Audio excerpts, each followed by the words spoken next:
Tata S व दुचाकीची समोरासमोर भीषण धडक, 2 युवकांचा मृत्यू, वगरवाडीवर शोककळा। 15 एप्रिल 2026 रोजी औंढा नागनाथ परभणी मार्गावरील खांडेश्वरी मंदिरासमोर टाटा एस व दुचाकी यांच्यात झालेल्या भीषण अपघातात 2 युवकांचा दुर्दैवी मृत्यू झाला। या घटनेमुळे परिसरात मोठी खळबळ उडाली। वगरवाडी गावावर शोककळा पसरली। मिळालेल्या माहितीनुसार टाटा एस वाहन क्रमांक MS26H9546 डिग्रस कराळ येथून हळद घेऊन शिरड शहापूरकडे जात होत्या। त्याचवेळी वगरवाडी येथून दुचाकी क्रमांक MH22BJ1497 वरून 2 युवक औंढा नागनाथकडे येत असताना खांडेश्वरी मंदिरासमोर दोन्ही वाहनांची समोरासमोर जोरदार धडक झाली।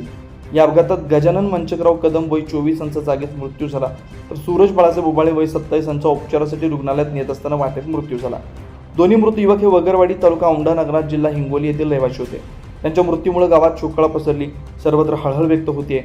अपघातानंतर दोघांचे मृतदेह ग्रामीण रुग्णालय औंढा नागनाथ इथं शवविच्छेदनासाठी पाठवण्यात आले। पंचनामा करून मृतदेह नातेवाईकांच्या ताब्यात देण्यात आले। सध्या कुटुंबीय दुःखात असल्याने अंत्यविधीनंतर तक्रार देण्यात येणार असल्याची माहिती त्यांनी पोलिसांना दिली आहे। दरम्यान टाटा एस चालक नवनाथ पुरभाजी कराळे राहणार डिग्रस हे जखमी असून त्यांना पुढील उपचारासाठी नांदेड इथं हलवण्यात आलं आहे। घटनेची माहिती मिळताच महामार्ग पोलिसांनी तात्काळ घटनास्थळी धाव घेत वाहतूक सुरळीत केली। पोलीस उपनिरीक्षक ठाकरस कानगुले, ASI खतीब तसेच कर्मचारी राजाराम कदम, प्रमोद थोरात यांनी पंचनामा करून पुढील तपास सुरू केला। या भीषण अपघातामुळे संपूर्ण परिसरात हळहळ व्यक्त होते। रस्ते सुरक्षेबाबत पुन्हा एकदा प्रश्नचिन्ह उपस्थित झालं आहे। 24 लाईव्ह महाराष्ट्र न्यूजसाठी विजय खंदारी, हिंगोली जिल्हा।